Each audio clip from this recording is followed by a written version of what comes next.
genuine gaming food blogging channel on YouTube. I say it because I can back it up. And this video is just going to be another piece of evidence of that. So people are going to come in little by little, if anybody comes in here at all, but that's not the important part. The important part is the information. And as you guys can see, I got the EVO banners all around me because we are well on our way to EVO, which is like the Super Bowl of all fighting game tournaments. And there's been some interesting things to come up of late.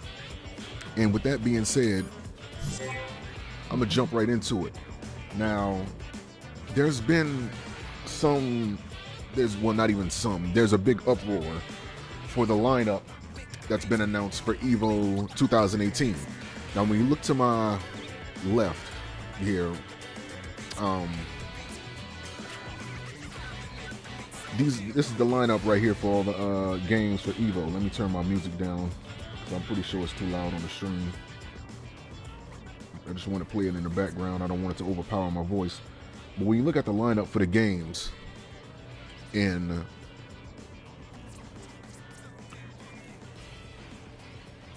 EVO 2018, I want you to take a good look at all the games that they have lined up for it, right? This right here is for 2018. This is for this year. They announced it on their website. These are the games that they're going to be playing. That will be the premier games. So there's Tekken 7. There's Super Smash Brothers for the Wii U. There's Street Fighter 5 Arcade Edition. There's Guilty Gear Rev 2. There's Blaze Blue Tag Battle, a game that isn't even out yet, but it will be out in time for EVO 2018. There's Injustice 2. There's Super Smash Brothers Melee, right? And there's Dragonball Fighters Z. Now, these are games that are going to be played in EVO 2018, or at least on the main days of EVO 2018. Like, these are the games that people are going to come to see the competitions for and so forth. Let me sip my Fiji.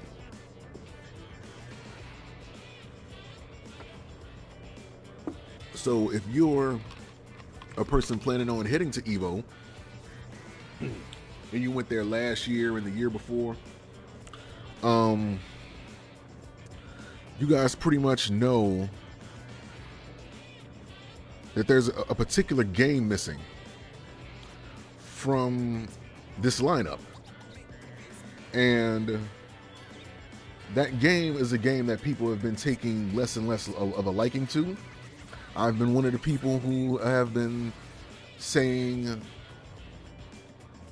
you know, my piece on it. And okay, let's just get it out the way. Kind of messed up there, but Marvel vs. Capcom Infinite was not announced as one of the premier games for EVO 2018.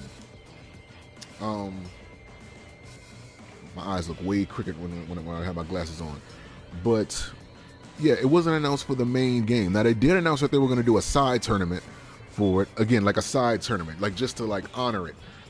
Like, it wasn't good enough to get on the main roster, but we're going to do a side tournament just to honor what the game is and the legacy that this Marvel vs. Capcom franchise holds. So they just decided they were going to do a side tournament for it, but it's not going to be one of the main games in EVO. And it's been, if you've been watching my vlogs, and as well as maybe like a few other people that shared like some similar thoughts as I did on the game, then it shouldn't be a surprise to you at all. Like, this, when this happened, it was more so of I told you so. In my case, it was more so of an I told you so, less so of a like, oh, I'm surprised that they're not putting this. Like I know that FGC Yipes is going to be probably bawling his eyes out right now, but you know, that dude love him some Marvel, you know. But yeah, dude 09 like crazy. But it's a reason why this game is not in the main lineup of the EVO games, and I'm going to explain it to you. Now, this isn't no inside information. Like, this is just common sense. It's a few things that factor in why this game wasn't even in there. And it's the same reason why games like is the same reason why games like King of Fighters 14 also had, you know, games like that pretty much just died so quick as well. Like with King of Fighters 14, like those guys aren't even doing a side tournament for that. Like, that game is officially dead after like a year. That game wasn't even out for a good 5 years and it's already dead. For the same reason why this game is dying.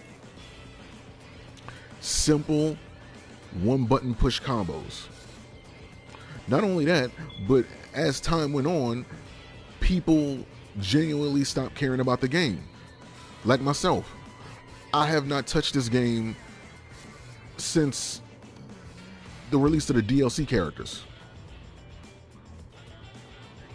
And I really don't care if they release anything else for the game. Like, I'm going to just take it as a loss. I'm going to just take it as a waste of money. And I'm going to just move on with my life. Because the way that they did this game is so criminal to the legacy that the Marvel vs. Capcom has laid out over the years, that it almost isn't even important to even mention it in the same breath as the other games that are in the EVO 2018 lineup. One of the organizers, let me see if I can find his name. Dang, I closed the page already. But let me see if I can find a guy. But one of the organizers, like the guy who pretty much picks, you know, the games for EVO 2018, I really wish I could see his name right now. I wish I didn't close that.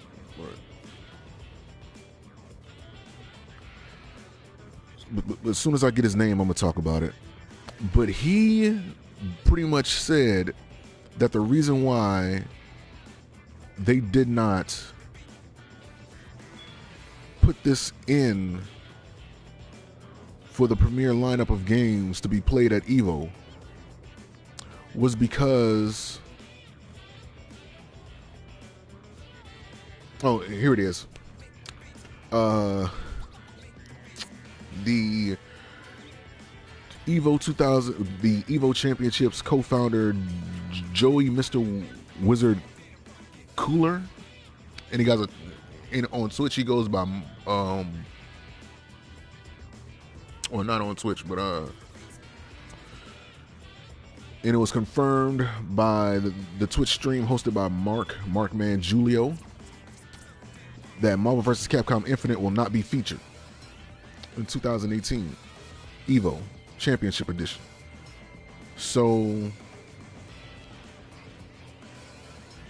the reason for it is, it said over time he noticed that less and less people were playing the game. Like, when it came to tournaments, people weren't even bothering with, you know, with competing. It was just people were playing off the nostalgia of Marvel vs. Capcom and less about Marvel vs. Capcom Infinite. And over time, less and less people are starting to play it. When we look at the list of games that are on there, people are still playing pretty much all these games. Even a game like even a game like Super Smash Bros. Melee, a game that was out on the Nintendo GameCube, people are still considering that a game that is worth to be played at an EVO. Like, come on. That game is how many years old? Let me look it up.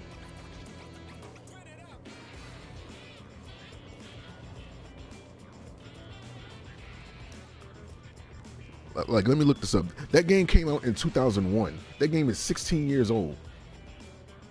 Marvel vs. Capcom Infinite. I mean, excuse me, not Marvel vs. Capcom Infinite, but Super Smash Bros. Melee. It came out back in 2001. And when you got a game that has been out for well, at this point, like a good 17 years. When the game has been out going on 17 years and it can get a spot at EVO in 2018 as a premier game, that should tell you something. But a game like Marvel vs. Capcom can't get a spot for a reason. For the same reason why King of Fighters 14 wasn't on the list. It's because the game is garbage. Like, literally. This game came out in 2017. This game hasn't even been out for... This game came out September 19, 2017. Marvel vs. Capcom Infinite. And that's only like months. Just months after a game has been released. A month. At least with King of Fighters 14, like you guys had almost like a year. Almost a full year for King of Fighters 14 for that game to die. This game has been out for months and it's already dead. It's a reason for that. Marvel vs. Capcom Infinite is trash. It's not even considered to be a Marvel Capcom game. They released the game terrible. Like, the gym systems was horrible. The one button mash combo system, the easy mode combos, that killed it, as much as people don't want to admit that. When you stop catering to the hardcore competitors that made the game what it is, and you start focusing on trying to cater to the people who play Candy Crush and first-person shooters only, when you start trying to cater to them, because fighting games are a very complicated game. There's more depth to it than any other fighting game, than any other video game. Because not only do you have to learn what each of the characters on the roster are doing, you have to know what to do when you get, there's levels to knowing what to do in a fighting game. You have to know what you're doing, you have to know what your opponent are doing, you have to know what each of the characters on the screen are doing. You know what I mean? Like, there's so much depth to it that not everybody was able to pick it up. That's why not too many people could hang at the arcades. That's why the arcade scene was such a big deal. Not to go back then, but that's why fighting games are so important today, because of how complex they are. Not everybody can just pick them up and just run with it. And when you cater to people who never cared to play a fighting game before, in the terms of business, like I said, there's a common sense of business and there's a common sense of competition. And when you cater to the wrong demographic, things like this happen. You're catering to people who don't even care to play fighting games. So what's going to happen is they're going to try the game out. They're going to say, okay, whatever, it was cool. And then they're going to bring it back to the store and they're going to get the refund. As long as they didn't do what I did, which was, get the game as a digital download. In that case, I'm just assed out of money, and I ain't got no choice but to try to get as much fun of it as I can, which at this point I don't even care to, because the game is not worth playing. They took out the character assist. Like, they took out the character assist. They made every character have like the same tag-in combo. Like, they didn't add any depth to this game. And then they simplified it to hell. And when you add, when that plus a few more elements get mixed in, you end up getting, this is the result. Which is the reason why games like King of Fighters 14, as well as this, aren't even on the, like, they aren't even marquee games. With the exception of last year's EVO, I don't even think King of Fighters 14 was even at an EVO. I could be wrong. I want to say that it was on last year's EVO, but that game wasn't even out for a full year. You know what I mean? Like, this game wasn't even out for a good 5 months. And this happens. Like, but then again, that all goes to Capcom not making their games properly. Even with games like Street Fighter V, when it first got released, it was bare bones, it was bland. The system needed to be fixed, like the combat system, the mechanics were bad. I mean, like, to this day, you could still pretty much do like a jab, not even going upward, and it can count as an anti-air. That's stupid. But it's not as simplified as a game like this or King of Fighters 14. So games like Street Fighter V can actually last longer. But despite this game being dead, there's hope. There's hope. But before I get into that, let me just say that I don't think that it was just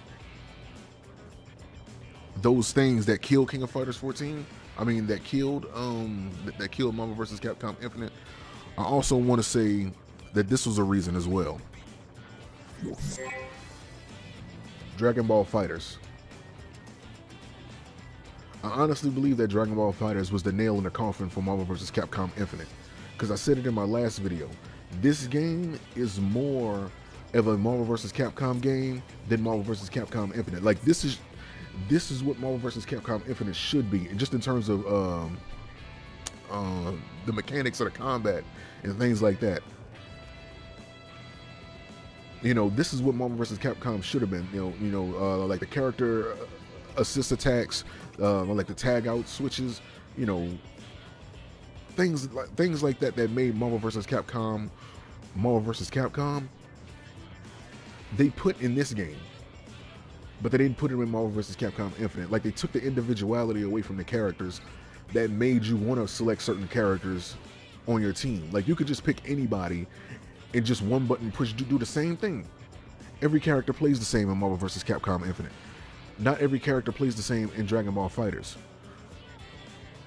You know what I mean? Now, Dragonball Fighters is, you know, it still has that one button push combo system, which, you know, is, you know, sad. But this game is going to have a longer lifespan than Marvel vs. Capcom did. A way longer lifespan. For the simple fact that they actually tried to, even though it has the one button push system, there aren't too many Dragon Ball Z fighting games out there that didn't have the same button scheme that they put in this.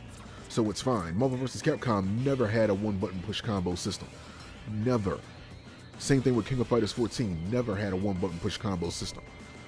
But when you take elements of competition out of competitive games and you make them simplified for people who never played fighting games before, that's the result.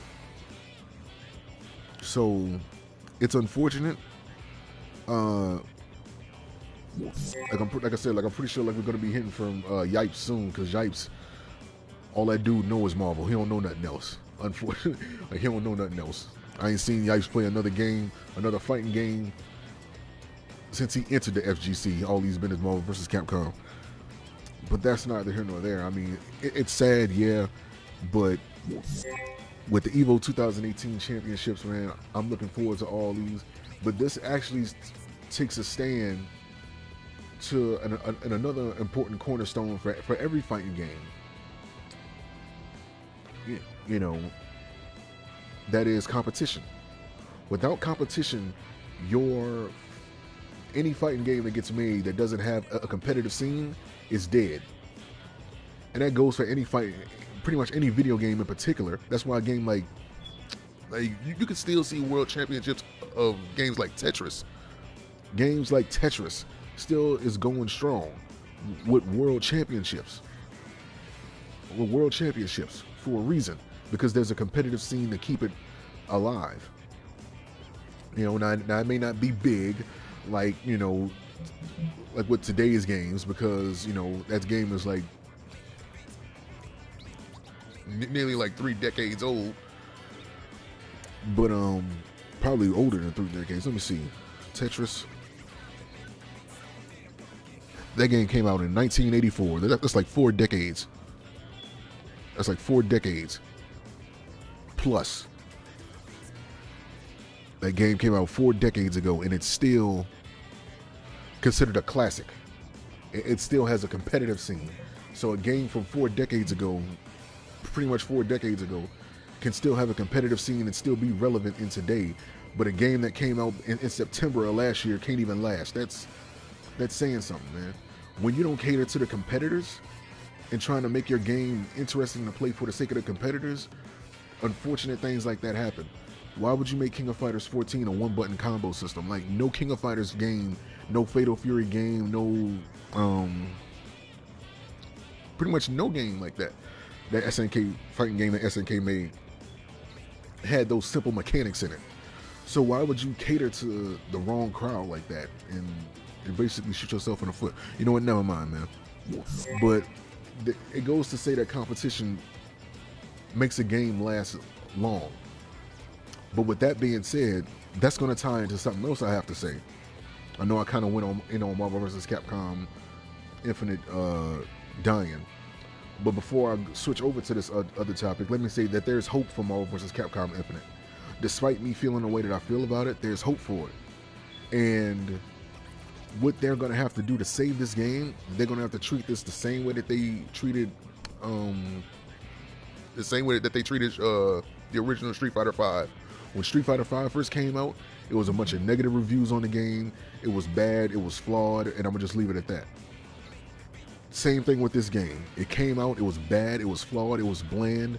They didn't really alter anything. All the characters played the same, and it's just like, it was the worst Marvel vs. Capcom game ever.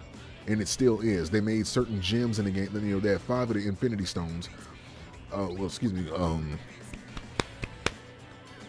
They had the Infinity Stones. You know, they pretty much made one stone overpowered. They made a few of the stones semi-decent, and then they had one stone that was just completely unplayable. The Mind Stone. Everybody was using Reality Stone, and they tried to balance it out, but it's still trash. This game is garbage. It's a dead weight. So they got to redo this whole system. Like, they got to do, in order for them to save this game, they're going to have to re-release it as something else. Same way that they did with games like Street Fighter V. The same way they did with games like Street Fighter V, they're going to have to do with Marvel vs. Capcom Infinite. Now, this isn't too far out the realm of what Capcom is known to do with their fighting games. They always rehash them and re-release them, so it's not out of their comfort zone to do that. So we can only expect that they're going to do this with this game, because they got to save this game. They have to. When your game dies in a matter of months, that's laughable. You just spent all this time and money in the game, and only for it to die within like 3, I don't know, let me see, what, like in less than 5 months? That's terrible for a fighting game. That's terrible. Fighting games are the main video games that get a competitive scene, and competitive scenes drives the lifespan and extends the lifespan of a video game, because you know, like, you want to change the meta of the video game. You want to change the characters that are top tier. You want to keep things interesting. Like, you want to flip the game on its head for the sake of the competition. Competition keeps a game alive. Again, that's the reason why a game like Tetris, that was out back in 1984, still has a World Championship Series today. That still matters. That's why games like Super Smash Bros. Melee, that came out in 2001, they still going strong. They have a spot on EVO 2018. That should tell you. Competition drives the lifespan of the game. Without competition, a game dies almost immediately. When there's no competitive scene for it, once that game is, you know, been out for a while, like, this is almost like a game that didn't have any type of online play. It didn't even matter. One part of the problem was that, you know, like, they gave some early releases to like some competitors so they can get a jump start on everybody else, like F Champ and Justin Wong, even though F Champ took advantage of it, which, you know, is kind of sad.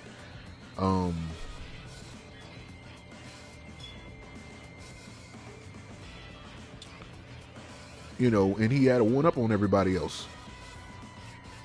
They even hosted some tournaments for it that got some bad rep. It was just like, this game is just, it belongs in the garbage bin, pretty much. Like, that's pretty much what it is. It belongs in the garbage. They have to reintroduce it. Say, I don't know, like, maybe do like an Ultimate Marvel vs. Capcom Infinite. You know, certain, you know, like the company that has the rights to the X-Men characters, make a deal with them. Like, my mind going blank, and it was on the tip of my tongue. I want to say that was Disney, but regardless, the proper parties have control of the X-Men characters, and I know there was some, like, just a small minuscule reason why that wasn't,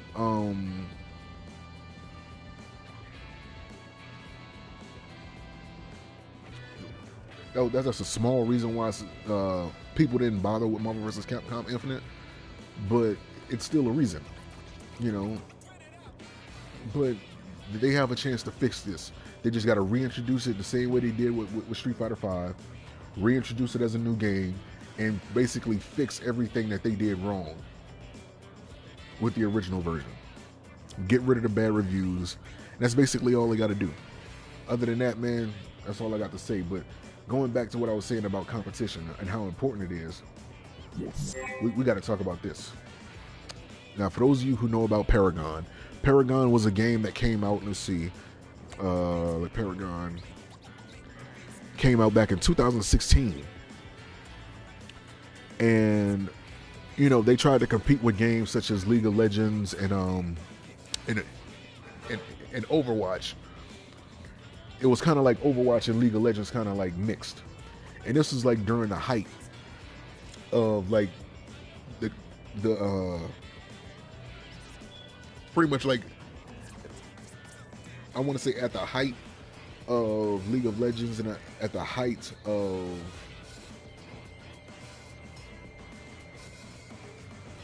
Overwatch. You know, they just wanted to compete with those games, but those games separately, one, like they didn't really work together like that. And sorry about that. But yeah, a game like Paragon, it was like they tried to take elements from Overwatch and they tried to take elements from League of Legends and they tried to mix them in to a game like this, and it just didn't work. I mean, like, I wouldn't say that it didn't work, because like as of right now, the way that they have the game as of right now, they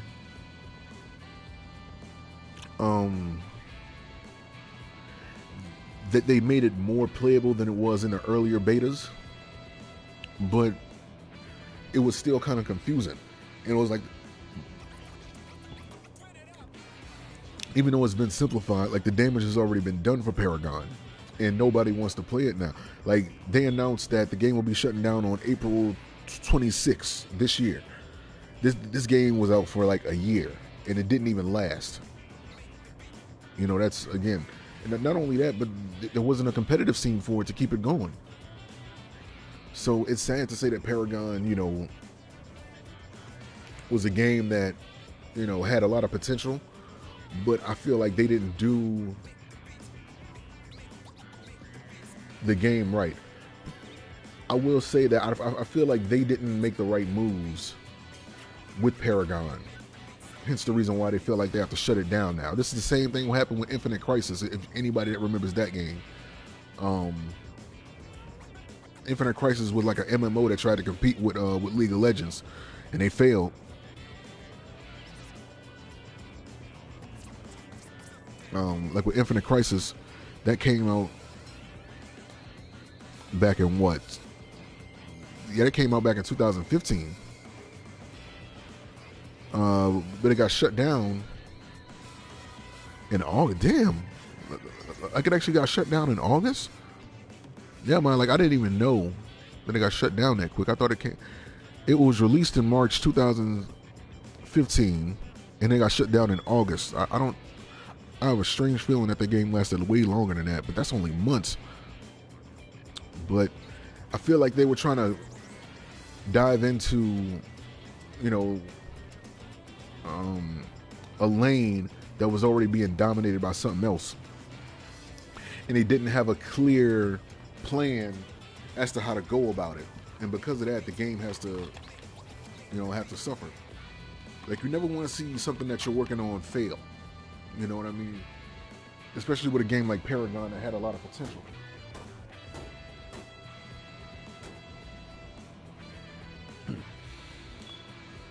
So it ends up, you know, having to be shut down. Like, like this is like the third game that I started playing where it was literally only shut down like pretty much in like a short period of time.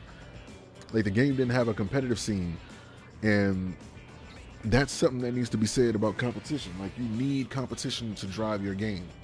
When people stop caring about the game, that's when the game dies. It dies at that moment. Not later, it dies at that moment. And even though games like Marvel vs. Capcom Infinite are getting like a side tournament.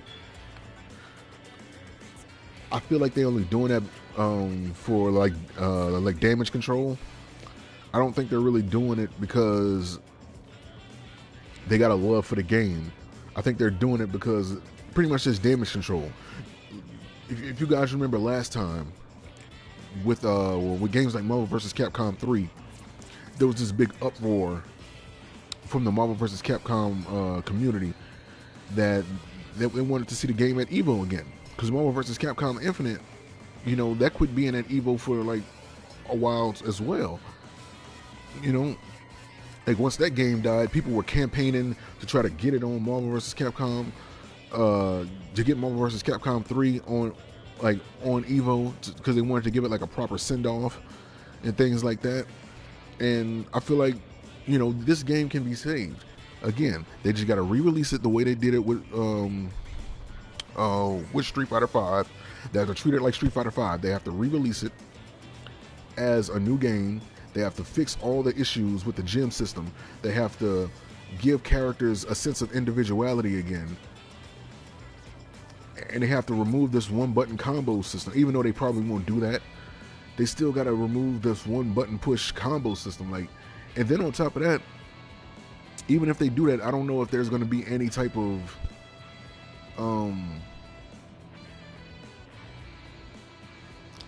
response from the community, because like I said, Dragonball Fighters is more of a Marvel vs. Capcom game than this, so it makes it very hard when people are getting that Marvel vs. Capcom fix from another game to come back to the game that pretty much is the mecca when it comes to crossovers.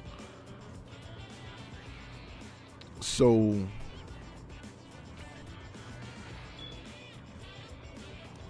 that's my thoughts on it, man. I feel like, you know, EVO 2018 is going to be a crazy event. All the games that are lined up for that, definitely, you know, and it's crazy that you see a game like Super Smash Bros. Melee up there. Not only the Wii U version, but the one that was on GameCube as well.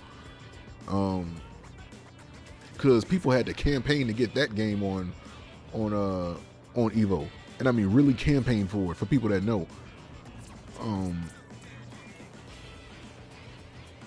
You had people that really had to campaign to get that on there, and to see a game that had to get campaigned so much to be at EVO, because they had people campaigning for that game for years, and I mean years. And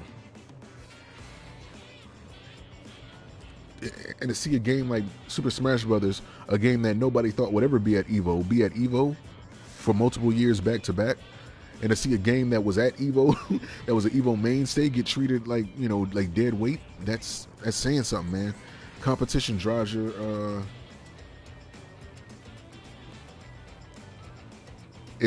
it drives the lifespan of a game. So that's my thoughts on it. You know, it's sad to see, you know, games like Paragon die down. It's sad to see games like Marvel vs. Capcom franchise, you know, well, not the franchise, but Infinite, you know, a game that has such a rich legacy, get treated like dead weight and just get tossed to the side, you know, and not be at EVO when those used to be one of the marquee games at EVO. So it's just like, I don't know, like that's crazy.